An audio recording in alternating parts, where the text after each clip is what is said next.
Olá, meus amigos, olá, minhas amigas. Retomamos aqui as nossas gravações para o nosso projeto Sem Dicas para a AGU. Há pouco eu gravei um bloco de 10 dicas e agora sobre financeiro, essencialmente.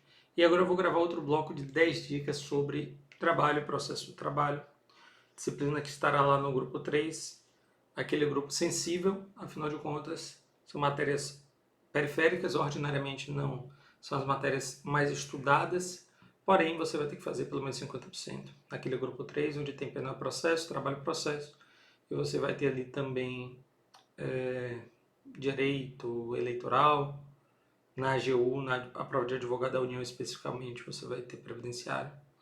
Já na prova de procurador federal, sai previdenciário desse grupo, porém entra educação, ciência e tecnologia. Bacana?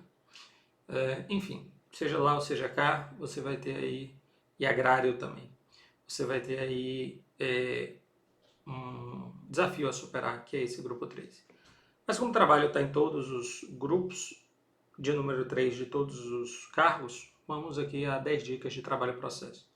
Separei aqui 10 dicas que também já caíram em prova Sebrasp de procuradorias e que, portanto, foram as dicas que vieram à minha cabeça, que eu acredito que tem potencialidade de incidência na sua prova. Eu tenho alguma familiaridade com a disciplina de Direito do Trabalho e Processo, porque antes de ter que aprender penal e processo para passar para delegado federal, eu tive que aprender trabalho e processo para passar para analista do TRT. Tive a grata felicidade de passar no TRT de Campinas, TRT 15, em sétimo lugar para analista, oficial de justiça, avaliador federal. E eu tive que estudar muito a parte de trabalho e processo, sobretudo pós-reforma trabalhista. Então vamos lá, a primeira dica é sobre o jus postulante, a possibilidade do empregado bater as portas da Justiça do Trabalho sem necessariamente estar acompanhado por advogado. Primeiro grau, possível, é possível. Segundo grau, é possível. TRTs, é possível, beleza. Ao contrário do que algumas bancas colocam como pegadinha dizendo que não pode. Mas quando é que não pode? Eu quero partir para situações que não cabem. Quando é que não cabe, professor? Quando é que não cabe o jus postulante nesse modelo que a gente apresentou? Não cabe para ação rescisória, não cabe para mandado de segurança, não cabe para ação cautelar, não cabe para recursos no TST, STF e reclamação, e não cabe para acordos homologados extrajudicialmente. Em todas essas situações, não caberá jus postulante na Justiça do Trabalho. Fechou? Bacana. Além disso, nós temos outra dica aqui. O recurso que não é cabível na Justiça do Trabalho, um clássico recurso do processo civil que não é cabível no processo do trabalho. Seria o recurso de agravo? Não. Seria o recurso de embargos? Não. Seria que recurso, professor? Seria a apelação. Então a gente sabe que nós temos apelação como um recurso clássico do processo civil, lá no prazo de 15 dias, do CPC, 15 dias úteis, mas aqui no processo de trabalho você tem que os prazos do recurso são prazos ordinariamente de 8 dias, né? E você tem outros recursos, você tem o recurso ordinário, mas você não tem o recurso de apelação. Então, caiu uma questão do SESP perguntando se a apelação era um recurso do processo do trabalho. Ela não é. A apelação não é um recurso do processo do trabalho. Outra pergunta muito comum com o Sebrasp. Greve é interrupção ou suspensão do contrato de trabalho? Na lata, você lembra, greve é suspensão do contrato de trabalho. Porque S de suspensão, S de sem remuneração. Se a pessoa está em greve, ela não vai ganhar no período em que ela está em greve. Então, S de suspensão, S de sem remuneração. É assim que você grava e você lembra que isso seria interrupção, não, seria suspensão do contrato de trabalho. Interrupção é quando, por exemplo, a pessoa vai ali uma vez doar sangue dentro daquele período de 12 meses e tal, e isso não implica perda da remuneração. Aí você tem um exemplo de interrupção. Porque parou o contrato ali, pelo menos ela não foi trabalhar aquele dia, mas isso não implicou nenhum desconto. Ela continua ganhando. Então isso é interrupção. Mas no caso da greve é suspensão do contrato de trabalho.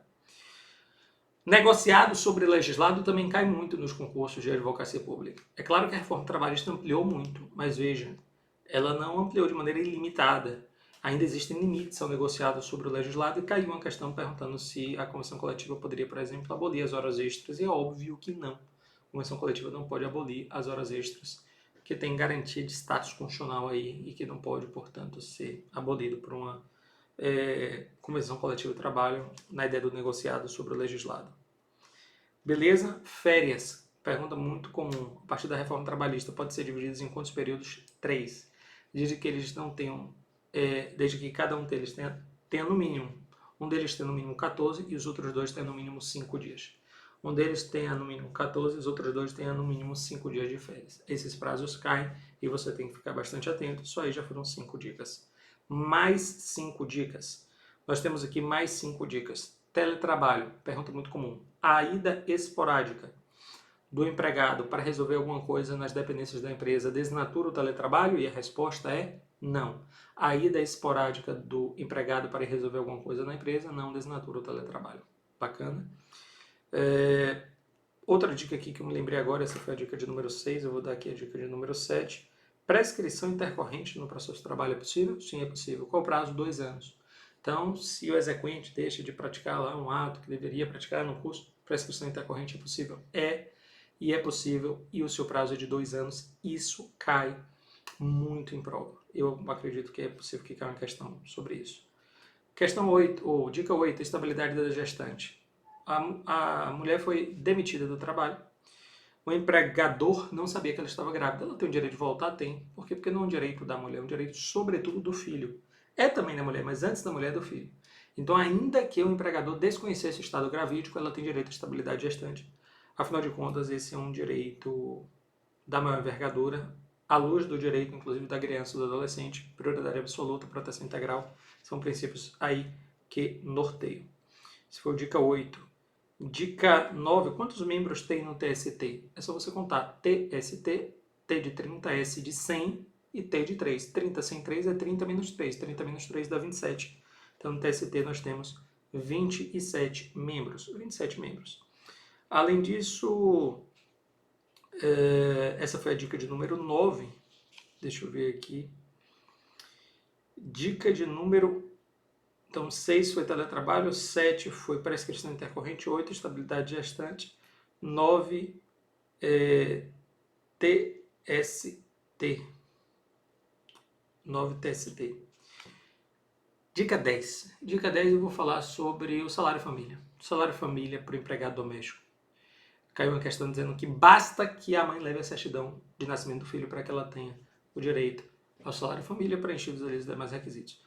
Mas basta que ela leve a certidão e os outros requisitos estando preenchidos, ela vai ter direito ao salário família. Isso foi verdadeiro ou falso? Isso foi verdadeiro, ok? Isso foi verdadeiro.